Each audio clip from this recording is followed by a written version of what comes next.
Welcome everyone to another edition of the Classic Comic Archive, a series where I recap and review many of Marvel Comics' most seminal early issues. Our story for today is The Amazing Spider-Man 8, cover dated December of 1963.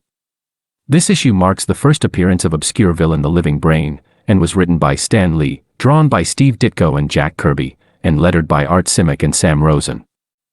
Before we begin, it should be noted that this issue is split into two separate stories. The first features Spider-Man battling the aforementioned Living Brain, and the second features him battling the Human Torch. If you're only interested in the second story, I've left a timestamp in the description that you can skip to. With that out of the way, our issue can open up with a striking splash page, teasing Spider-Man's coming battle with the Living Brain. But before we can witness such an epic showdown, we must first travel to a science class of Midtown High, where a large robot is being wielded by two workers. It's known as the Living Brain, and has been touted as one of the world's most advanced computers. Gathered to watch a demonstration of its mechanical intelligence are a group of students, including Peter Parker, Flash Thompson, and Liz Allen. But neither Liz or Flash are very impressed by it, and the former even calls it a creepy gizmo. Peter overhears this and becomes rather annoyed with her, as he knows that it's a scientific marvel, and should be respected as such. So that's what he tells her, albeit with a rather snide attitude. While Liz ignores the comment, Flash takes offense to it, and angrily shoves at Peter's face. While not done on purpose, the motion knocks Peter's glasses onto the floor, and they break. The usually timid teenager then becomes livid with Flash, and tells him off for being a clumsy meathead. The ill-tempered jock responds by challenging Peter to a fight after class. Peter surprisingly accepts the challenge, as he's tired of posing as a weakling to conceal his identity as Spider-Man. But it's then that the pair's squabbling is interrupted by their teacher, who calls his class to order and introduces them to a man named Mr. Petty. He's the representative of the International Computing Machines Corporation, the makers of the Living Brain.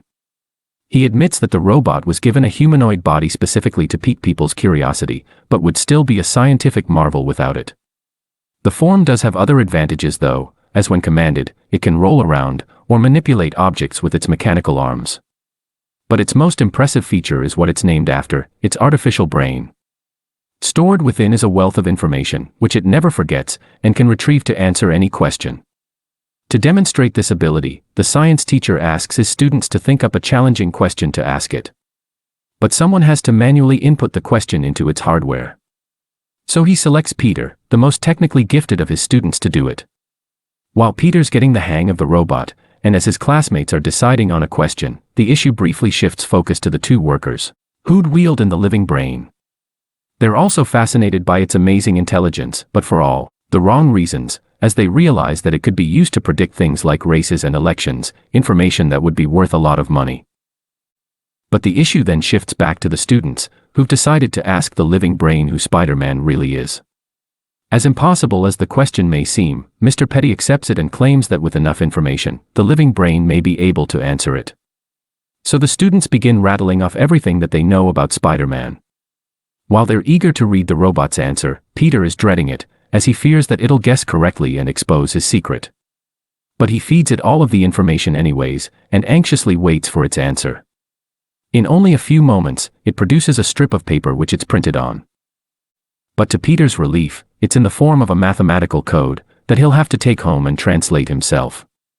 But it's then that Flash approaches him from behind and tries to snatch it away.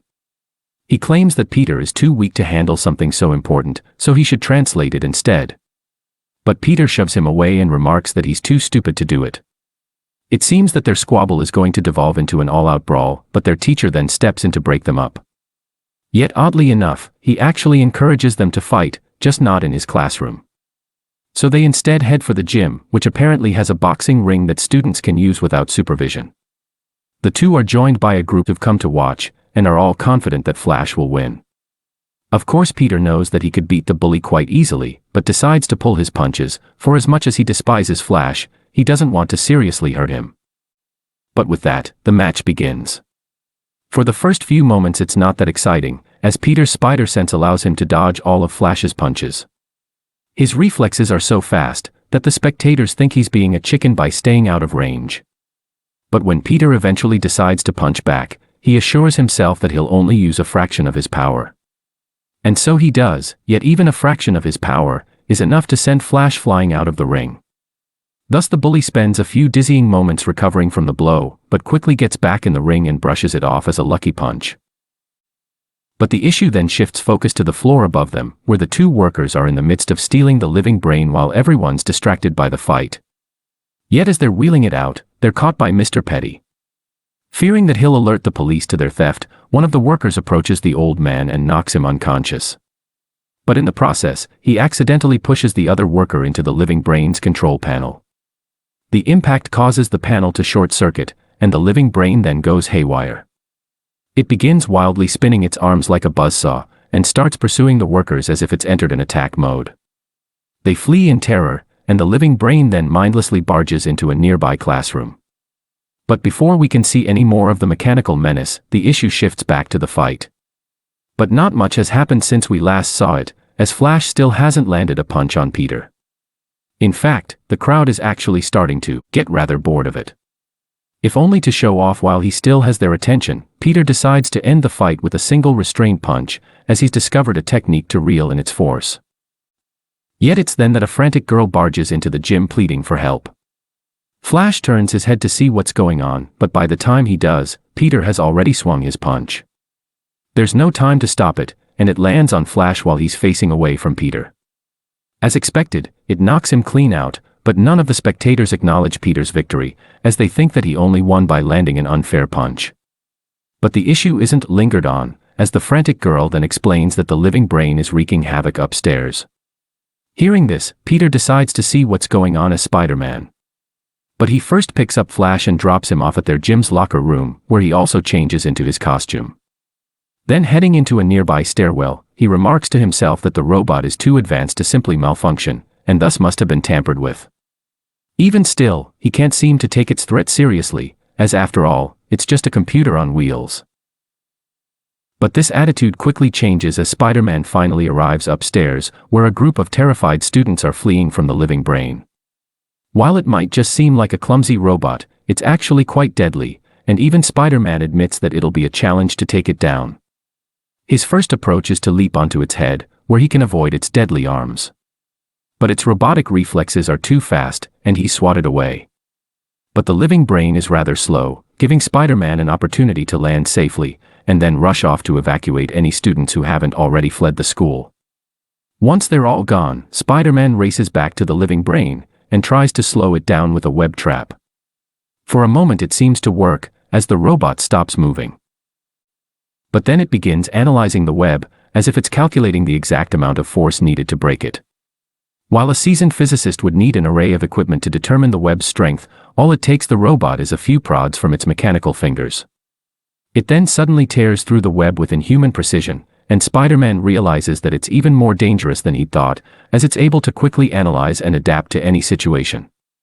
But it's still a machine, and like a human, it must have physical limits. Spider-Man decides to test these limits, and goads the living brain into striking at him. While the hero's able to dodge the attack, he's taken aback by its unnerving speed. But speaking of speed, it's then that the living brain increases the power of its wheels, enough that it can now move as fast as Spider-Man. Thus running away doesn't offer the hero much reprieve, as he finds himself cornered by the darting robot. But no matter how fast it might get, it'll never be able to jump. And that's exactly what Spider-Man does to escape, as he leaps over it and begins fleeing. But he knows that its brain is adaptive, and he won't be able to pull the same trick twice. So he'll have to come up with something different as he's fleeing.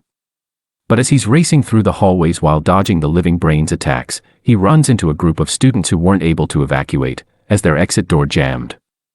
With hardly any time to spare, he smashes his way through the door and ushers the students out of the school. He then whips around, expecting to find the living brain right behind him. But it's mysteriously vanished, so he begins casing the hallways to find it. But he fails to check a nearby classroom that it's hiding in. Thus as he cluelessly passes by, the living brain suddenly crashes through and pins him under its door. But the robot wrongly assumes that it's defeated Spider-Man, when he's really just dazed. So it wheels away to wreak more havoc. But before the hero can get back up to stop it, the two workers from earlier suddenly emerge from the classroom and run over the door that's pinned him. but they don't realize that he's underneath it, and openly talk about their attempted theft of the living brain. Spider-Man then realizes that he was right about the robot being tampered with, and wonders if he can disable it the same way they'd accidentally activated it. So as soon as they're gone, he gets up and begins searching for it. But it's more sneaky than it seems, as it's actually around a nearby corner waiting for him. Thus when the moment's right, it springs out and attacks him. He tries to fight it off, but can't seem to land a hit, as it's been analyzing his fighting style, and can now predict his every move. So he tries to leap over it again, but just as he'd predicted, it sees the move coming and catches him in midair. He can't break free of its grip, and is helplessly hurled away.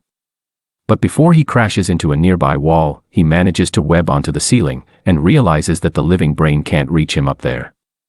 So that's where he stays, while trying to think up a way to defeat it. But he doesn't have much time to plan, as the robot then rips a nearby door off of its hinges, and begins wildly swinging it at him.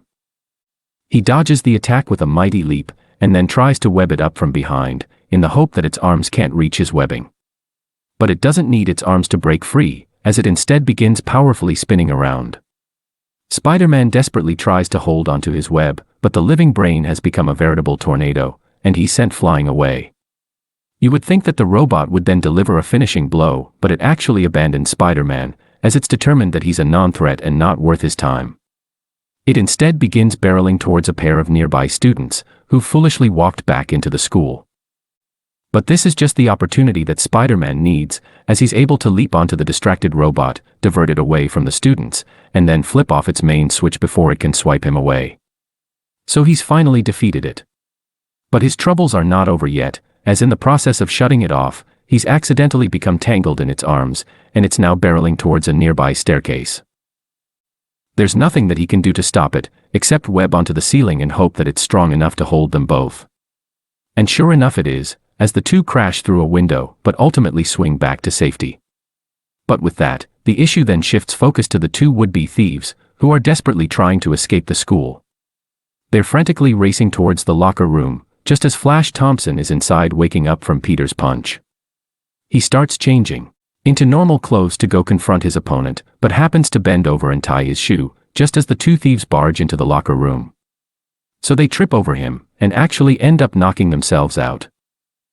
Flash is left utterly confused, but several of his classmates then walk in and assume that he'd beaten up the thieves. He of course goes along with the lie, and pretends that he's some kind of hero. But it's then that Peter arrives in the locker room, having escaped the living brain and changed into normal clothes. If only to mess with him, Peter speaks up and insinuates that Flash is Spider-Man, as he wasn't around when the hero was. Easily took out the two thieves, and tried to snatch away the answer to the hero's identity. It's quite a clever theory, and the other students quickly latch onto it. They even begin speculating that Flash had lost his fight with Peter on purpose, to avoid raising suspicion. Perhaps out of respect for the actual Spider-Man, Flash frantically tries to dispel the theory, but his classmates are just having too much fun with it.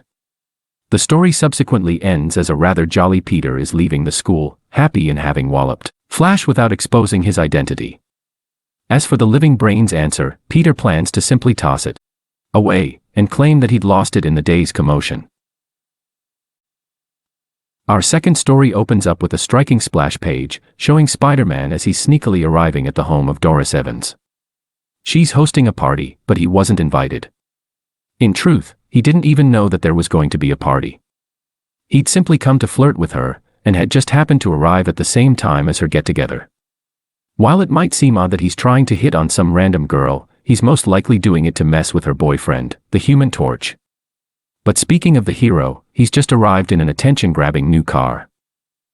He's never been known for his modesty, and unsurprisingly makes the party about himself. To this end, he heads inside and gives the other partygoers a demonstration of his flame powers. Spider-Man's watching him from outside a window, and perhaps out of jealousy, decides to pull a bit of a prank. So he fashions a makeshift bat out of webbing and glides it into the house. The partygoers all think it's real, except for the Torch, who realizes that something's amiss and strikes at it. Sure enough, it falls apart in a tangled mess of webbing. So that's when Spider-Man barges in and announces his presence. But the partygoers don't appreciate him crashing their get-together, and ask the Torch to get rid of him. He obliges, and chases Spider-Man outside. But this is all part of the wall crawler's plan, as he leads the Torch to a nearby beach, where he smothers him in sand and extinguishes his flame. But the fiery hero is now burning with rage, and suddenly channels a massive flame into the earth itself. It produces a small, but furiously erupting volcano, that sends rocks and boulders flying in all directions. At this point, Spider-Man realizes that he's in over his head, and begins fleeing. But the Torch is out for revenge, and starts hurling flaming buzzsaws at him. When that doesn't work, he focuses his heat into a single massive fireball. But its spread is too wide, and Spider-Man's able to leap through a small hole in it. But he's halted from fleeing any further, as the rest of the Fantastic Four have arrived to calm the two teenagers down. But Spider-Man assumes that they're just there to mock him, and then rather foolishly decides to battle them, in a misguided attempt to prove his strength. So he first goes after the Thing, the strongest of the team. But the Thing doesn't hesitate to fight him, and powerfully hurls away the boulder that Spider-Man's crawling on. The web slinger hops off before it crashes into the ocean, and quickly fashions some web wings that allow him to glide around the beach. But instead of being sensible and fleeing, he decides to fly right into the Thing. But the two don't have a chance to battle, as the Invisible Girl then catches Spider-Man in a hidden net. So he rather harshly falls to the ground, and finds himself surrounded by the Fantastic Four, including the Torch who's just arrived. But they're not out for revenge, so they let Spider-Man go, and offer him a chance to make amends with the Torch. But neither of the petty teenagers want to be friends. So the issue then ends rather abruptly, as Spider-Man calls the Torch a baby, and then leaves. While that concludes our story for today, Marvel has appended 2 letter pages at the end of this issue. For those unaware, letter pages were once hallmarks of the comics industry, in an age before the internet. They gave Marvel an opportunity to respond to the praise, criticism, and suggestions they'd received about their stories. All of the letters presented in this issue were sent by mail to Marvel almost 60 years ago, and cover up to Amazing Spider-Man issue 5. While I will not be reading the letter pages aloud, please take a moment to look and see what readers of the time thought of this series. It's certainly an interesting experience all these years later. And with that, we've concluded Amazing Spider-Man 8, and another episode of the Classic Comic Archive. But as always, I would like to offer a brief review of this issue. Overall, I thought that this was another solid Spider-Man story. The living brain, while not very complex or compelling, was surprisingly menacing, and I didn't mind how straightforward the issue was. I will say that the Human Torch story felt a little tacked on, and some of Peter's actions were out of character. But if you approach it as a simple 6-page action story, then I think it worked well enough. If, however, you're looking for a longer, and perhaps better fight between the Human Torch and Spider-Man, then I'd recommend checking out my video on Strange Tales Annual 2. But in any case, let me know what you thought of this issue and the video, and feel free to suggest other classic comics for me to cover. Thanks for watching.